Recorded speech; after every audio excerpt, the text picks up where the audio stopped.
Hola, muy buenos días para todos.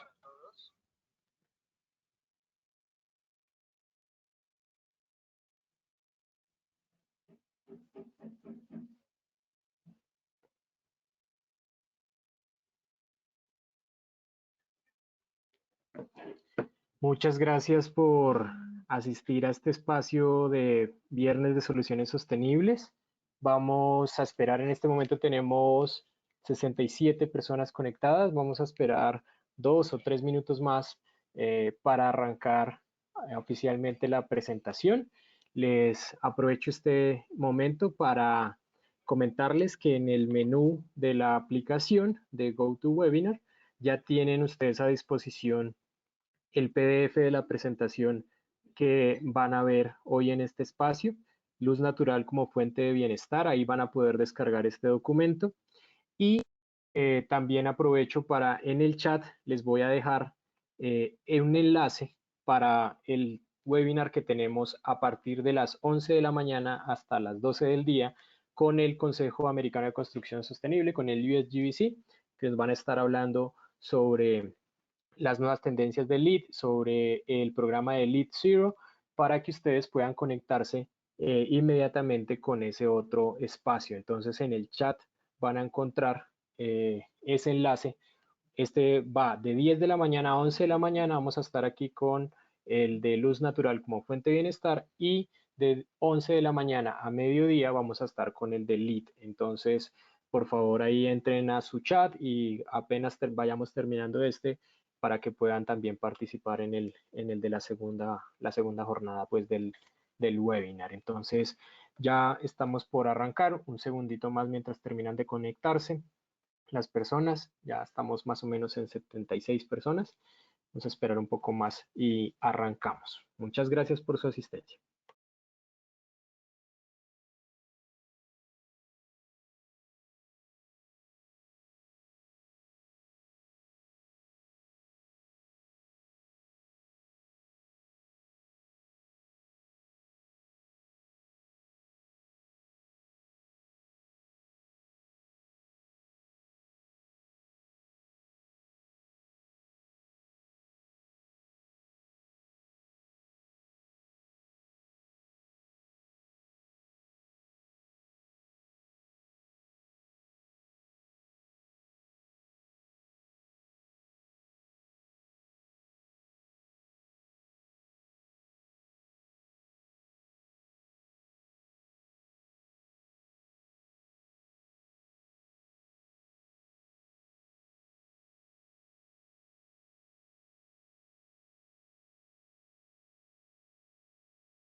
Bueno, muy buenos días a todos. Muchas gracias por estar participando en este espacio de Viernes de Soluciones Sostenibles, un espacio de generación de conocimiento. Hoy tenemos un tema muy interesante, luz natural como fuente de bienestar. Eh, vamos a ver una presentación muy bien estructurada, eh, que genera, digamos, bastante interés en el público. Tenemos 85 personas hoy. Les quiero decir que vamos a arrancar y ustedes pueden ir consignando sus preguntas a lo largo de la charla en la sección de preguntas que tienen a disposición en la aplicación, y yo voy a estar leyéndolas. Al final del espacio vamos a tener más o menos entre 10 y 15 minutos para responder las preguntas que les surjan durante la conversación que tenemos el día de hoy. El día de hoy, entonces, no, este es un Viernes de Soluciones Sostenibles de una de nuestras empresas miembro de Exiplast, y voy a estar como moderador, Camilo Luengas. Yo soy especialista técnico líder del consejo, y nuestra expositora va a ser Manuela Aldana, la arquitecta Manuela Aldana de Exiplast.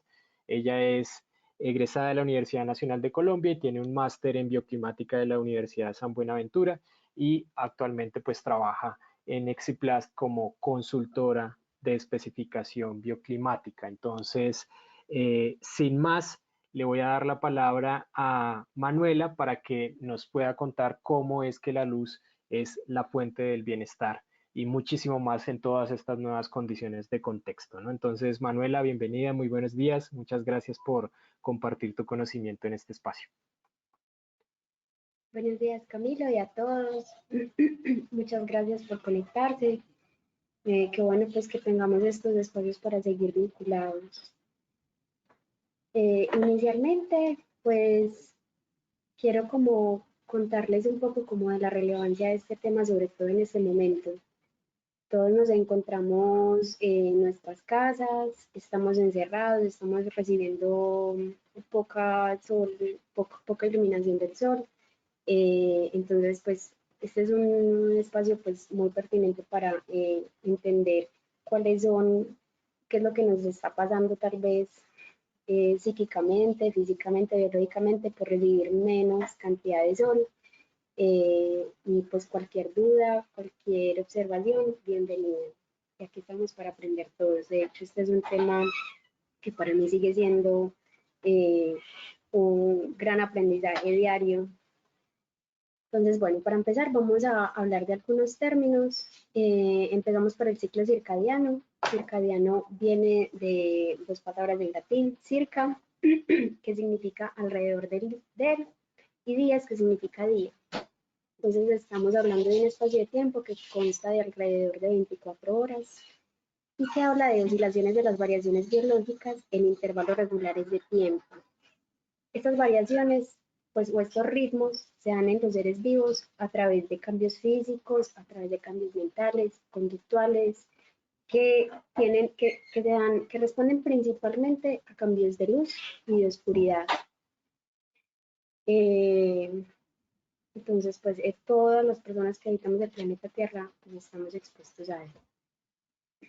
Para entender un poco mejor estos cambios, es importante entender un fenómeno mucho más grande, que es que este ciclo está basado en la rotación de la Tierra, pues que es la rotación diaria que realiza la Tierra sobre sí misma y la traslación que realiza alrededor del Sol. La rotación de la Tierra dura aproximadamente 24 horas y la traslación 365.25 días. Por eso compensamos cada 4 años estos 0.25 días con el año bisiesto, aumentándole un día al año. Y pues básicamente hay que entender estos ritmos como las bases biológicas que influencian a los seres vivos a partir de la luz. Por eso voy a explicar un poquito estos fenómenos con unos conceptos muy generales. Entonces, el planeta Tierra tiene un sistema de coordenadas geográficas que sirve como un sistema de referencia para cualquier punto sobre la superficie terrestre. Nosotros, con toda la evolución, pues hemos aprendido a predecir algunos movimientos del Sol y no en todas las partes del Sol recibimos la misma incursión. La Tierra está dividida por dos coordenadas angulares. Está la latitud que va en sentido norte y sur. Nosotros estamos concentrados en la franja del trópico, que está entre la latitud 23.23 grados 27 norte y 23 grados 27 sur. Esta franja va a tener una incursión del Sol constante durante todo el año. Sin embargo, la Tierra tiene una inclinación del eje de rotación terrestre. Esta rotación, digamos que está basada en la órbita alrededor del Sol. La órbita alrededor del Sol, en relación con el eje de la Tierra, tiene una pendiente de 23.5 grados. ¿Qué quiere decir esto? Tenemos dos movimientos, el de la rotación y el de la traslación. Cuando jugamos con esta pendiente del eje, hay algunos momentos del año en donde vamos a tener mayor incursión en la latitud 45 grados norte, 45 grados sur. Esto nos marca los solsticios. El solsticio es el día que es más largo en el año. Entonces hay solsticio de invierno y solsticio de verano. Es muy importante entender pues que dependiendo de la ubicación en donde nos encontremos vamos a tener una diferente incursión del sol. Por eso pues les explico como a grandes rasgos estos conceptos y estos fenómenos. Esta pendiente se llama oblicuidad de la eclíptica, para que tengan eso presente, y pues un término ahí importante. Entonces, todos estos cambios alrededor de la historia de la humanidad han hecho que el ser humano, que los seres vivos se adapten de formas pues distintas. En este caso, uno de los grandes ejemplos y de los órganos más sensibles a estos cambios de luz y de oscuridad es el ojo humano. El ojo cuenta con un amplio rango lumínico, tiene una adaptación visual que precisa la pupila a partir de la cantidad de luz que está entrando, y pues la pupila no solamente sirve para que entre más luz o menos luz, también nos permite diferenciar la profundidad de los espacios. Entonces, cuando nos está entrando mucha luz, contraemos la pupila puede llegar a medir 3 milímetros y tarda alrededor de 1 minuto. Cuando recibimos muy poca luz, el cono se abre, la pupila se abre para absorber todas las cantidades de luz que absorben las superficies alrededor de nosotros. La pupila se puede dilatar hasta 5 milímetros y esto puede tardar en adaptar el ojo entre 5 minutos y 30 minutos, para que lo tengan presente también. Cuando apagan la luz y no ven nada, se esperan un momentico para que se les adapte el ojo. Pero bueno, esto es solamente una parte y es una parte muy visible. Sin embargo, a partir del siglo XVIII, del siglo XIX, es que se empiezan a reconocer el sol como un agente saludable, capaz de brindar bienestar. A pesar de todo, pues ha tenido gran relevancia en un contexto histórico. Más adelante les voy a contar un poquito de esto. Bueno, ¿y dónde se encuentra precisamente este reloj circadiano? Todos contamos con el reloj. Es un reloj que tenemos en el cerebro y que nos ayuda a mejorar algunas características fisiológicas y biológicas, incluso psíquicas. No sé si se han dado cuenta que hay algunos momentos del día en donde se concentran más fácil, en donde escriben más rápido, pues más, sí, con mayor facilidad. Todo esto se concentra en el núcleo supraquiasmático, que es un grupo de neuronas que está concentrado en el hipotálamo medial y que se encarga de mandar señales como eléctricas a las diferentes funciones del cerebro. Entonces, todas estas funciones orgánicas tienen su momento óptimo en diferentes momentos del día. Por eso es tan importante también conocer no solamente cómo se manifiesta la luz a nivel terrestre, sino a nivel individual. Cada uno tal vez tiene un comportamiento distinto.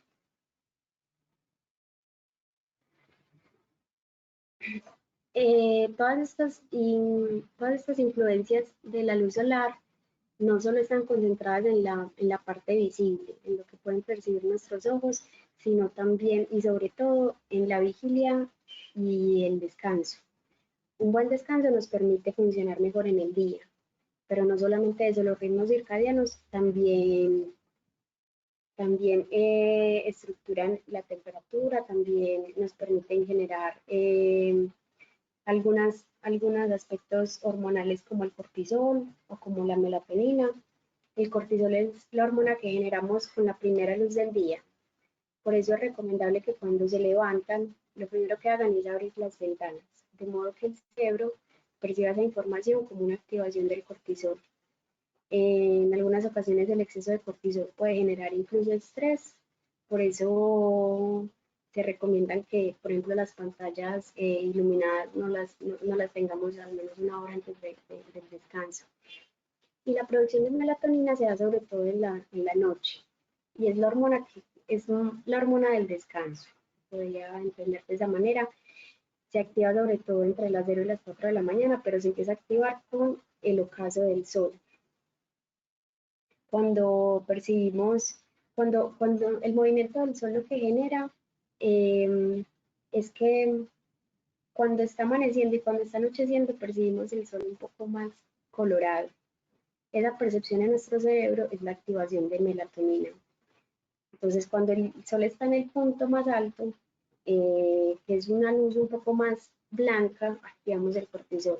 Por eso esos cambios de hormonales se nos dan tan en relación con el momento del día, siempre y cuando estemos expuestos. Entonces, todos estos beneficios de la iluminación natural, pues no solamente los estamos comprendiendo ahorita, han sido muchas las culturas que han reconocido el sol como una deidad o con una alta estima para considerar sus fuentes de luz, de calor, de energía, incluso de vida. Ya entrados en el siglo XX, se descubre que la luz difusa eh, es útil para frenar el crecimiento de bacterias y de microorganismos. Incluso en estos días que estamos pues cuidándonos del virus, es recomendado que todas las cosas que utilicemos fuera de la calle las dejemos al sol, precisamente porque tiene estos beneficios, estas bondades de frenar el crecimiento y de destruirlo. Entonces, un baño de sol adecuado puede proporcionar impulsos muy vigorosos, estímulos muy fuertes, como la estimulación de la inmunidad. Si les queda fácil, pónganse 2 horitas en la ventana que les cae sol. El aumento de la vitalidad, la disminución de la depresión, favorece el crecimiento en los niños. Esto se da a través de la síntesis de la vitamina D. El sol nos proporciona vitamina D, nos proporciona la activación de la vitamina D, que es la que nos ayuda a la fijación y a la asimilación del calcio. Por eso es que a los niños cuando están chiquitos los ponen al sol. Refuerza el metabolismo, disminuye los paliativos del dolor, facilita los procesos cognitivos, aumenta la productividad y todo esto se ha reconocido alrededor de la historia de la humanidad. Por eso es que siempre se ha considerado el sol como la fuente de vida.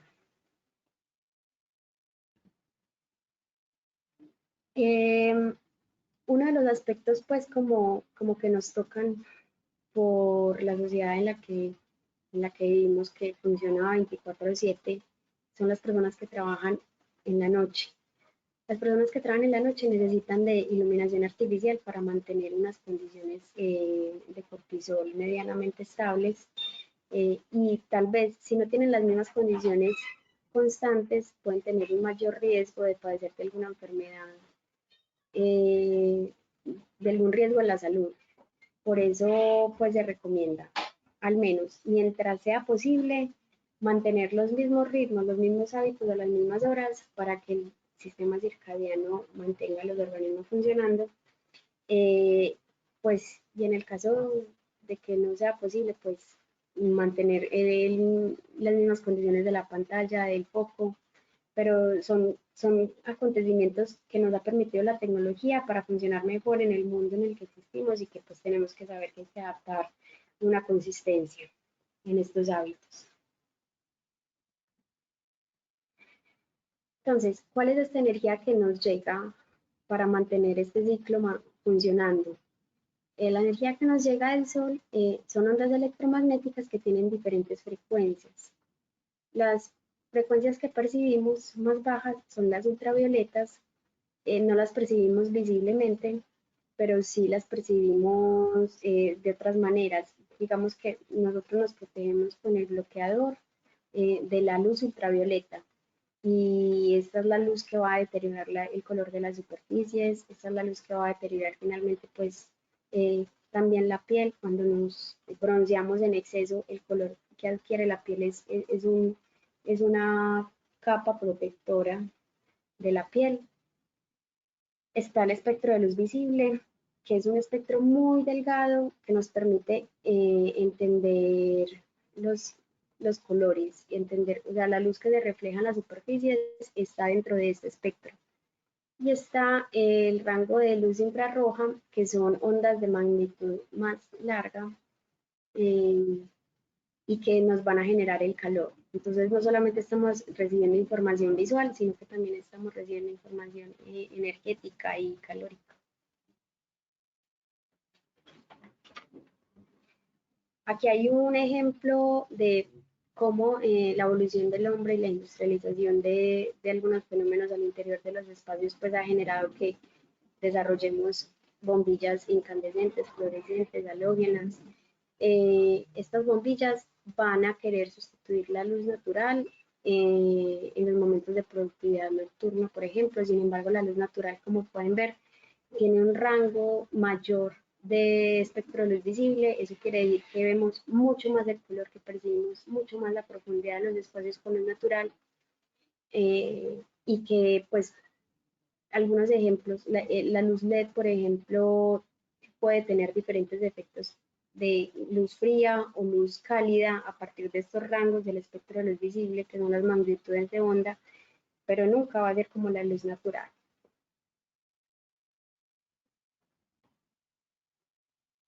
Entrando un poquito en ese espectro de la luz visible, ahí es donde podemos entender los colores, pues que es un tema súper interesante. Aquí solamente hay una diapositiva, pero es una invitación también para que averigüen un poco más. ¿Qué es lo que sucede con el color? Realmente los colores que nosotros percibimos en las superficies no son los que tienen las superficies. Las superficies absorben todos los colores del espectro de luz visible y reflejan el que nosotros podemos ver. Entonces, si pueden ver una manzana roja, realmente está absorbiendo todos los colores y reflejando el rojo. Esa percepción de las cosas nos ha permitido desarrollar pues, la ciencia de la psicología del color. La psicología del color, pues, está sobre todo relacionada con la naturaleza. Nos afecta del mismo modo en que encontramos estos colores en la naturaleza. Por eso es que, por ejemplo, un azul, a pesar de que es difícil de encontrar, por ejemplo, en los alimentos, lo relacionamos con la tranquilidad, porque es lo que vinculamos con el mar o con el cielo.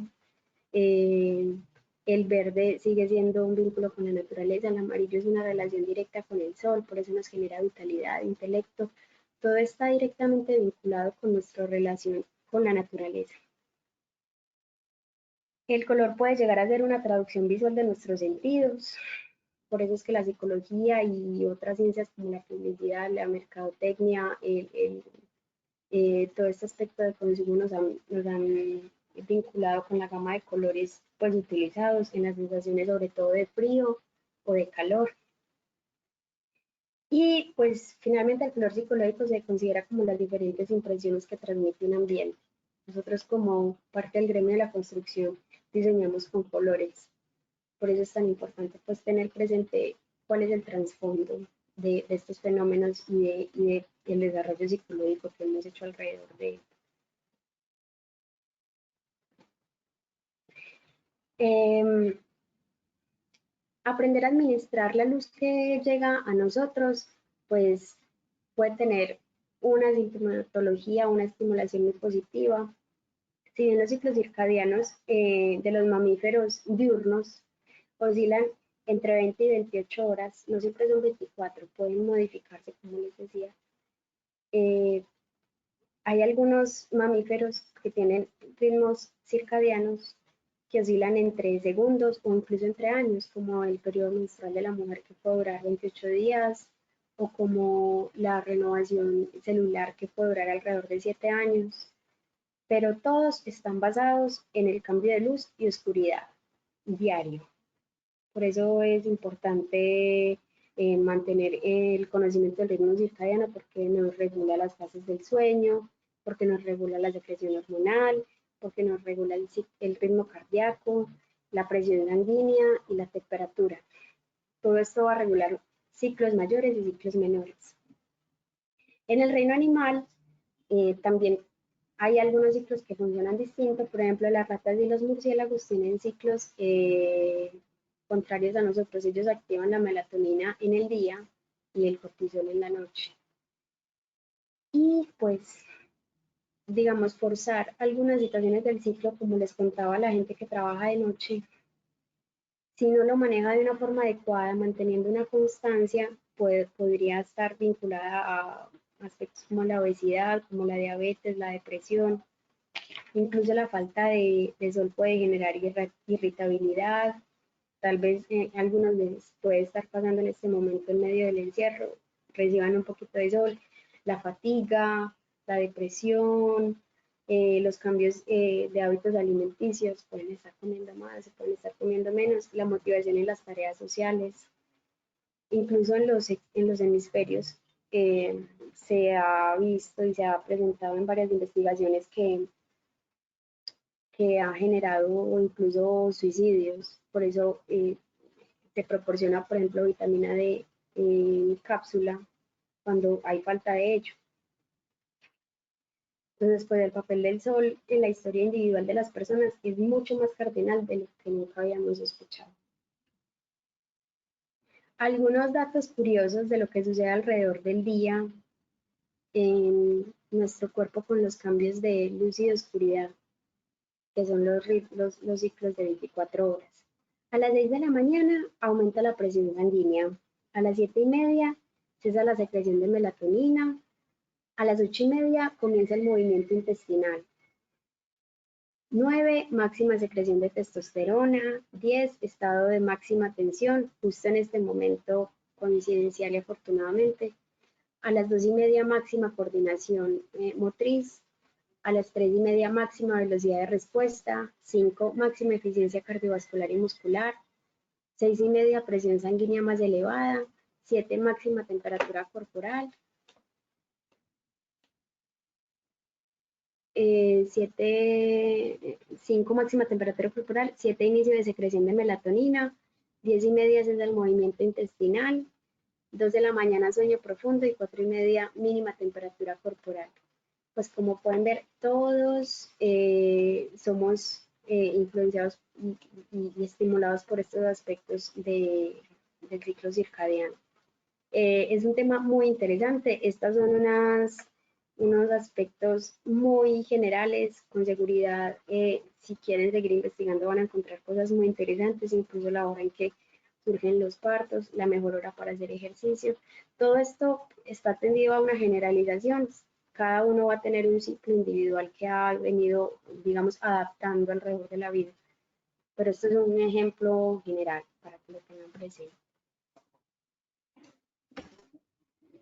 Algunos consejos para funcionar como un reloj. Mantener horarios fijos para dormir y para despertar.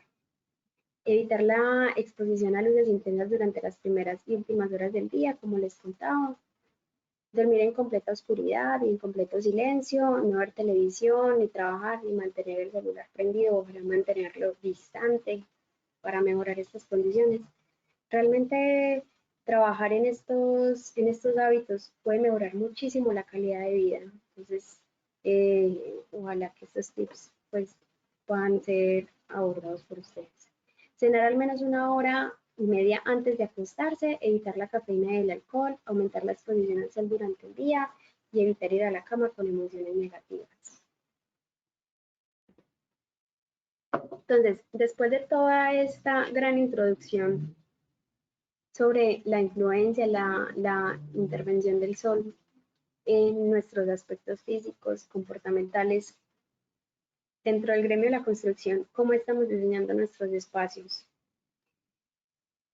Los romanos fueron unos de los primeros seres humanos pensantes que se dieron cuenta que cuando generaban un patio, en la mitad del espacio podían tener luz absolutamente todo el día mientras tuvieran unas condiciones ambientales y climáticas pues buenas. Entonces, ¿cómo entender cuál es la ubicación en donde me encuentro? ¿Cuáles son las necesidades únicas que tengo al interior del espacio? Puede mejorar las condiciones, la calidad de vida de las personas que van a habitar los espacios. Esta es una pregunta igual que yo sé que todos nos hacemos como parte del gremio. Nosotros en Exiplas, como digamos como parte de esta apuesta por aprovechar más los recursos renovables y por disminuir el consumo, estamos prestos a prestarles pues el servicio de analizar los espacios que diseñan. Nosotros lo que hacemos es analizar inicialmente el usuario que va a habitar el espacio, después la actividad, qué actividad se va a generar y a partir de la actividad analizamos las cantidades de luz que necesitaría. Si es de una alta agudeza visual, es diferente si yo quiero engranar una aguja o si yo quiero simplemente guardar cajas. Para esto, nosotros nos basamos en el RETILAB, que es el Reglamento de Iluminación Pública, en donde hay unas cantidades de iluminación que pueden generar mayor confort visual. Entonces, a partir del confort visual, analizamos qué cantidad de luz para cada uso y dependiendo del tipo de cielo en donde se encuentra el proyecto, nosotros sugerimos, recomendamos una cantidad de área translúcida efectiva en las cubiertas. De esta manera, pues estamos aprovechando la iluminación natural y todos sus beneficios, todos los que les mencioné, y disminuyendo los consumos, además de hacer lo más sostenible posible el funcionamiento de un espacio y en la habitabilidad pues, que tenga como fin. Además de esto, hacemos simulaciones lumínicas y en casos en donde hay espacios en donde quieren colocar iluminación eléctrica en vez de iluminación natural, hacemos un análisis de cuánta iluminación artificial necesitas, cuánto te podría costar en el mes, de modo que se respalde esta información de mayor valor en luz natural que luz eléctrica por el retorno de inversión y por todos estos beneficios que les acabo de mencionar. Algunos de los ejemplos han sido el Centro de Alto Rendimiento del Atlético Nacional, que fue un espacio construido en Guarne, en donde estaban diferentes deportistas que requerían condiciones muy exigentes físicas, sobre todo visuales. Para este espacio requerían no tener ninguna sombra, tener una iluminación natural muy uniforme y muy generosa. Entonces lo que hicimos fue hacer un análisis de cuál era el tipo de cielo de Guarne, que es un tipo de cielo nublado. Entonces analizamos que necesitábamos un porcentaje de área translúcida generoso. Colocamos más o menos un 30% de área translúcida con una luz muy difusa que no generaba sombras. Otro de los ejemplos es el CIAT en Palmira Valle del Cauca. Este es un centro de investigación en donde hay una concentración de muchísimas semillas. Ellos estaban buscando un espacio que fuera como un intermedio entre el afuera y el adentro, que permitiera una cantidad de flujos naturales como la ventilación, la renovación de aire, la iluminación natural, y además contando con una estructura muy bonita. Nosotros lo que hicimos fue hacer un análisis de iluminación natural, además de todo el técnico y estructural que requiere pues una estructura de este calibre, y les permitimos un espacio que tuviera una iluminación muy, digamos, muy menguada para que el filtro de luz infrarroja no les fuera a afectar la funcionalidad del espacio porque finalmente es un laboratorio de semillas.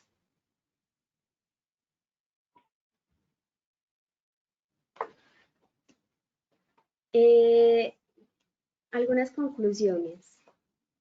Pues la luz no solo sirve para ver, sino que afecta la fisiología, el reposo, el bienestar, las capacidades, incluso las relaciones con las personas con las que estamos, está afectada por el sol. Dentro de las funciones no visuales, la sincronización circadiana tiene un papel importante para la salud y por eso es muy necesario mantener nuestros tiempos coordinados con nuestras actividades y con el momento del día, de modo que podamos sincronizarnos con los ciclos ambientales y que no nos dé insomnio, que no, digamos, nos sintamos un poco aislados de toda esta situación, a partir también del encierro que estamos viviendo. La luz artificial, como un desarrollo muy positivo de la humanidad, no debería oponerse al entorno en el que hemos estado, pues existen tecnologías para determinar que, por ejemplo, la luz la luz artificial podría diferenciarse a partir de las actividades. En los restaurantes suelen haber luces mucho más cálidas y más bajas, con menor nivel de iluminancia, que por ejemplo en las oficinas. Y la forma en cómo diseñamos los espacios ha de favorecer la salud de los individuos, no interferir en los ritmos biológicos de las personas ni de otras especies. Es uno de los aspectos más importantes.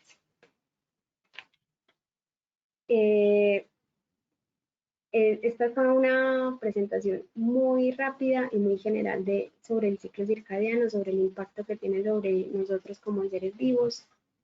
Ya.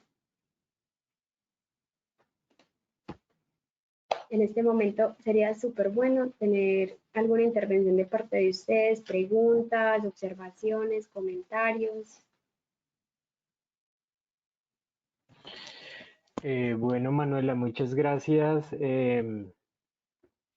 por esta interesante presentación, por todos los temas que has tocado respecto a la salud y el bienestar, respecto a cómo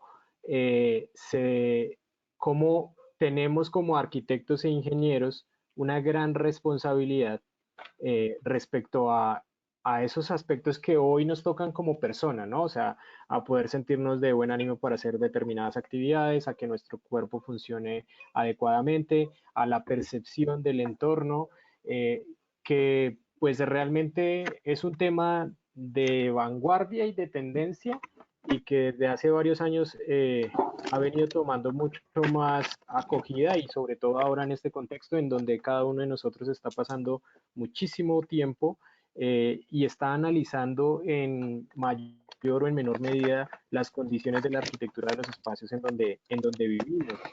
Pero esto también se puede llevar a los espacios como tú nos mostrabas de los casos de éxito de Exiplas, a esos espacios de trabajo, a esos espacios de esparcimiento deportivo, en donde realmente nosotros como ingenieros y arquitectos somos los primeros responsables de la salud de las personas, ¿no? Y entonces están en el lápiz que dibuja y proyecta la arquitectura y la iluminación natural, el poder impactar en el desempeño de las personas, ¿no? En la productividad.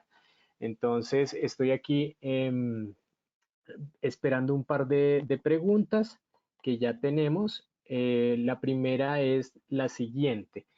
Laura Daniela nos pregunta cómo debemos referenciarnos y basarnos a la hora de diseñar un espacio con el solsticio de verano y de invierno, la latitud y la longitud, oblicuidad de la elíptica.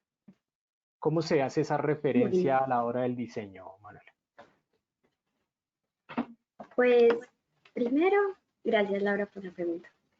Es importante reconocer que el solsticio se da cuando la incursión capta directamente la latitud 45 norte o 45 sur, dependiendo de dónde estés ubicado. Si tú quieres diseñar para el solsticio de verano, pues es importante tener presente tu ubicación para saber cuál es el día más largo de donde estás ubicada. Y digamos, son más o menos 6 días en el año en donde tenemos mayor incursión del sol concentrada. Es importante diseñar para el solsticio, pero es importante también diseñar para el resto del año. Tú puedes tener presente a partir de las coordenadas donde estás ubicada, qué día tienes mayor incursión del sol, de modo que, por ejemplo, si tienes un museo de arte, esa luz pueda estar dirigida a los puntos en donde tú quieres concentrar la iluminación. Entonces, necesitas conocer primero las coordenadas de la ubicación donde vas a diseñar para entender cuál es el sol que te va a entrar.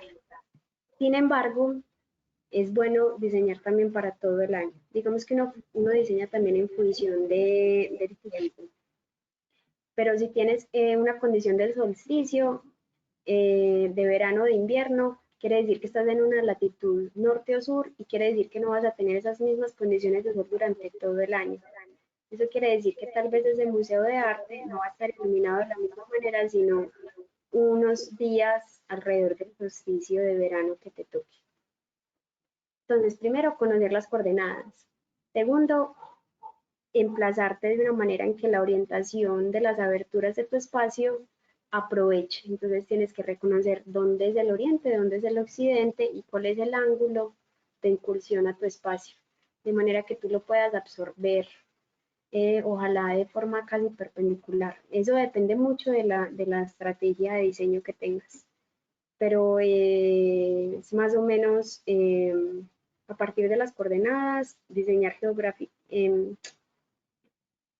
geométricamente el espacio que pueda absorber la mayor cantidad de luz al interior del espacio. Sin embargo, como te dije antes, no van a ser unas condiciones constantes, sino temporales. Nosotros tenemos también los equinoccios. Los equinoccios es el punto en donde el sol está en el, digamos, en el cenit. El cenit es el punto más alto de la esfera terrestre que tenemos cada uno. El equinoccio nos va a permitir una incursión solar perpendicular 90 grados. Entonces, pues, te invito a estudiar sobre todos estos conceptos y las coordenadas en donde te encuentras para ubicar el espacio recibiendo el mejor ángulo de absorción solar o de protección, si es el caso. Vale, muchas gracias, Manuela. Tengo otra pregunta aquí de Alejandro Ortiz. Desde tu experiencia, ¿cuáles son los errores más comunes en el uso de la iluminación natural? Desde mi experiencia, muchas gracias, Ale. Desde mi experiencia, pues nosotros ubicados en el trópico tenemos muchísimos beneficios. Tenemos una absorción muy generosa del sol. Tal vez los errores se ven en condiciones de clima extremo, como por ejemplo las zonas costeras que tienen una temperatura tan alta.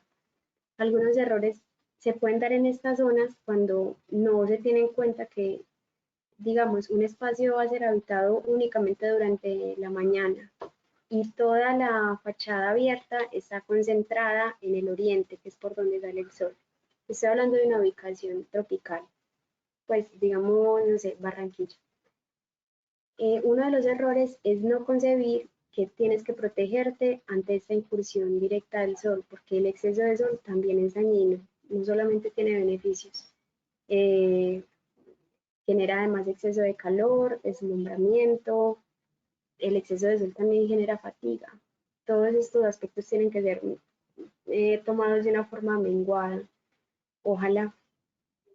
Y uno de los errores es que no se protejan ante la incursión directa del sol en espacios cálidos, pero también es no absorberlos. Uno puede notar en la arquitectura, por ejemplo, boyacense, que tienen unas entradas de luz al menos más conectadas con la expulsión del sol, pero más cerradas. Eh, y sin embargo, pues son muchos fenómenos. No solamente es el fenómeno del sol, sino que también es el fenómeno de la ventilación, el fenómeno de la humedad. Sin embargo, ahorita hablando del sol, uno de los errores es no protegerse cuando la incursión es directa y requieres de una actividad constante, de una actividad de estancia, como por ejemplo comer, o esquivar estos rayos del sol cuando necesitas de un poco más de luz y de calor. En ese Vale, sentido, pues en ese sentido hay que vincular no solamente los fenómenos lumínicos, sino también los térmicos. Aquí solo estamos hablando del sol como iluminación y como los beneficios biológicos, pero eso también incluye los térmicos y los biológicos.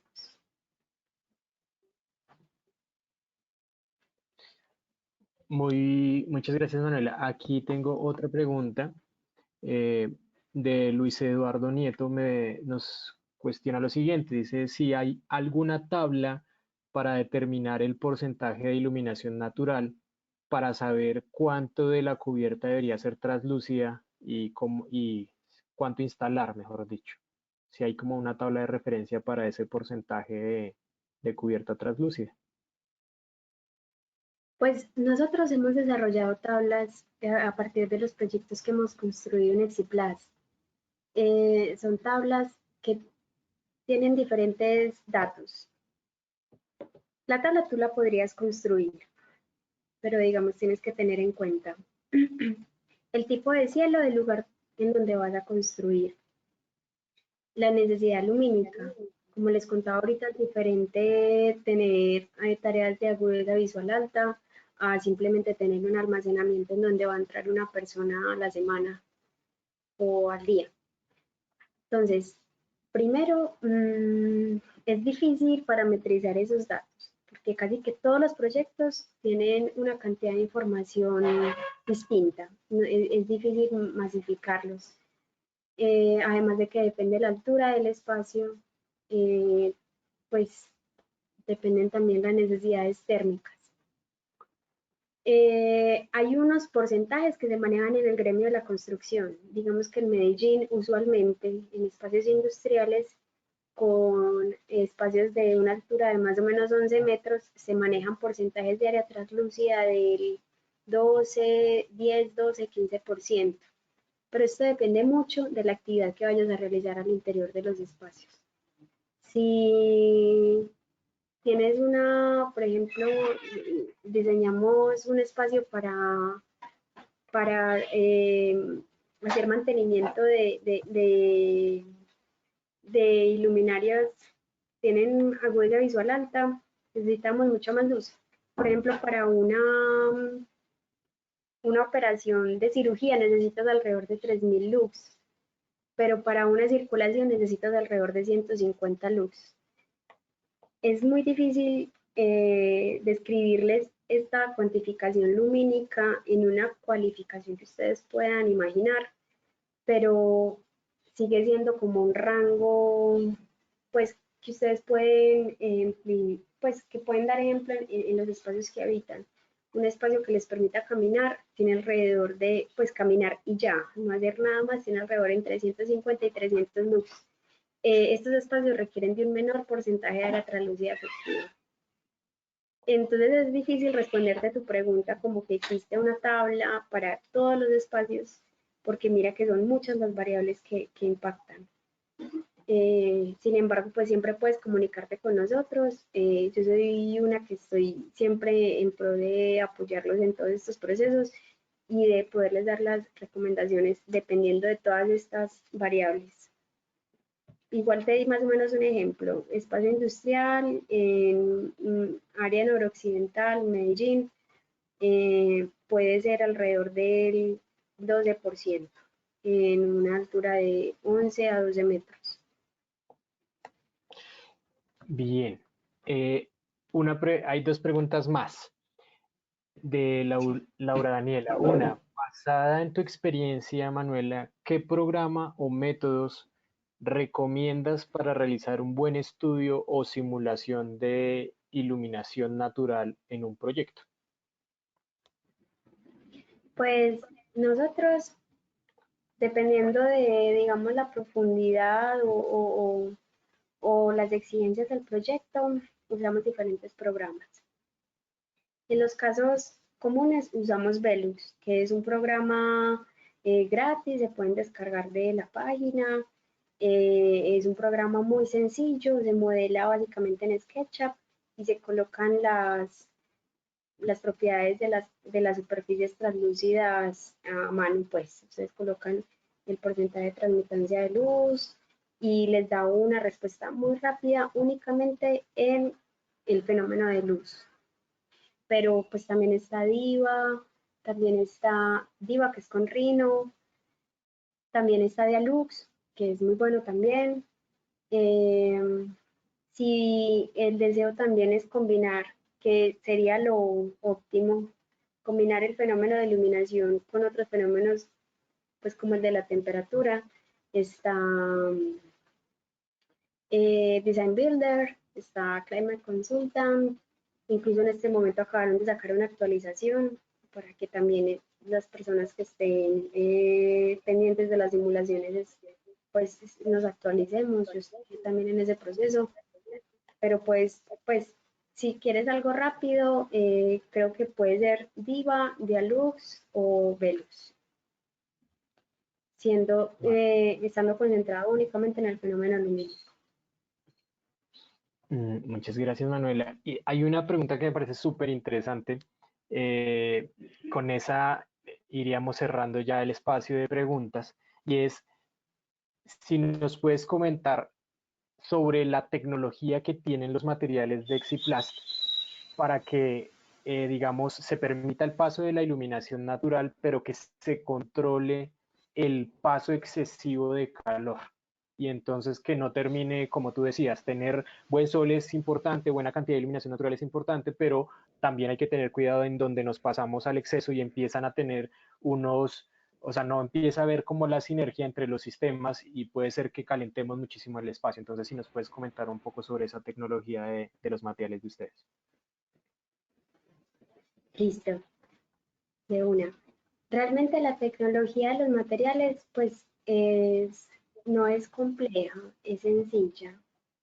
Todos los materiales tienen unas propiedades. En la medida en que nosotros podamos conocer esas propiedades, podemos, digamos, mediar como una consola. ¿Qué es lo que sucede con los materiales de Exiplast? Exiplast es un poliéster reforzado con fibra de vidrio. Ese es el material base de los productos de Exiplast, en donde vamos a tener una combinación de polímeros con fibra de vidrio. Entonces yo no solamente tengo un plástico que, digamos, el plástico a la intemperie está afectado por muchos factores. El coeficiente de dilatación, que es el fenómeno que hace que los materiales se contraigan o se dilaten, sino también el desempeño estructural. Eh, los materiales de Exiplast, además, como son producidos a la medida, tienen un desempeño, además de estructural, en proporción térmica y lumínica. Nosotros tenemos cambios de color y cambios de coeficientes de ganancia solar. Entonces, realmente lo que hacemos no es, pues, una tecnología que sea inentendible, es muy sencilla, es simplemente coordinar cuáles son los fenómenos que tenemos al exterior y cuáles son las necesidades que tenemos al interior para que ese filtro intermedio sea un punto que vaya a filtrar luz en porcentajes de transmitancia de luz y calor en porcentajes de transmitancia de luz infrarroja, que es la longitud de onda larga que les había mencionado que también nos llega del sol. Otro de los sistemas en que nosotros abordamos, por ejemplo, estos cambios, pues digamos, esta adaptación de necesidades ambientales al interior del espacio es la GIP, que es un sistema doble que va a tener una cámara de aire. La cámara de aire es una estrategia muy eficiente en, a la hora de, por ejemplo, aislar la temperatura que entra al interior del espacio. Y eso incluso lo utilizan mucho en los hemisferios. Nosotros, como no tenemos unos cambios de temperatura tan extremos, digamos que nos adaptamos a un rango menor y sin embargo la cámara de aire sigue siendo sumamente eficiente en todos los aspectos, no solamente en superficies translúcidas, sino también en superficies opacas para disminuir la temperatura que está entrando al espacio. Entonces tenemos un sistema, tenemos diferentes sistemas que no solamente abordan el material como tal del poliéster reforzado con fibra de vidrio, sino estos sistemas que interactúan con los fenómenos de ventilación. La cámara de aire lo que hace es que ventila. Nosotros tenemos dos capas de poliéster reforzado con fibra de vidrio que van a estar manteniéndose ventiladas. Entonces el aire que atraviesa la primera superficie va a estar ventilado de la cámara de aire y cuando atraviesa la segunda superficie va a transmitir menos calor. Entonces, pues ahorita se lo resumí de una forma, de una forma muy, muy corta, pero son diferentes proporciones de transmitancia de luz en el material, sistemas con cámara de aire y con diferentes, digamos, dimensiones de la cámara de aire y de la proporción de las crestas y de los valles. Y jugamos con sistemas termoselectivos, que es uno de nuestros pigmentos para disminuir la entrada de luz infrarroja, permitiendo una luz suficiente para mantener las condiciones que el arquitecto diseñador o el inversionista desean sobre el espacio.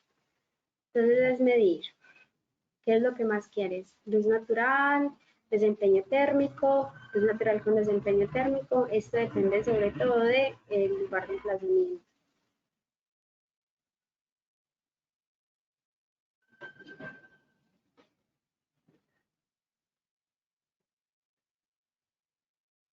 No sé si tienen otra pregunta. De todas formas, nosotros somos un equipo multidisciplinar, estamos siempre atentos a cualquiera de las inquietudes que tengan, y en este momento de encierro seguimos muy conectados y procurando pues darles una respuesta inmediata y mantener pues todos los proyectos en construcción activos, de modo que mantengamos el flujo de funcionamiento pues de nuestro gremio. También es una de las invitaciones pues para que ustedes sepan que todas las dudas que tengan se pueden contactar con nosotros.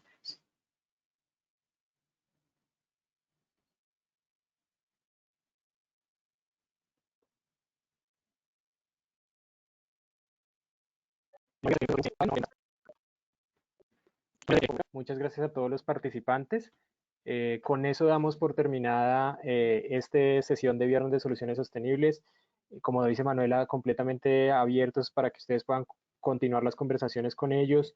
Si quieren saber más de temas de iluminación natural y demás, en el chat les dejé un enlace para que puedan conectarse al webinar del USGBC 11 de la mañana. Ahí está el enlace y también un enlace de la página del Consejo Mundial de Construcción Sostenible del programa Better Places for People, que los lleva también a que puedan conocer más sobre el tema salud y bienestar que está asociado a la iluminación natural y a otros aspectos de la técnica de las edificaciones.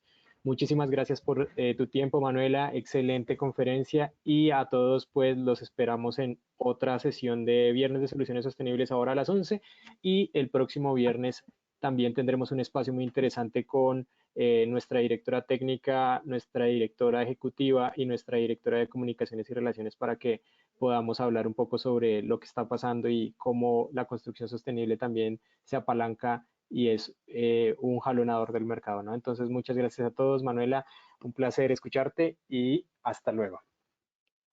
Muchas gracias a todos, muchas gracias a ti y al consejo. Hasta luego.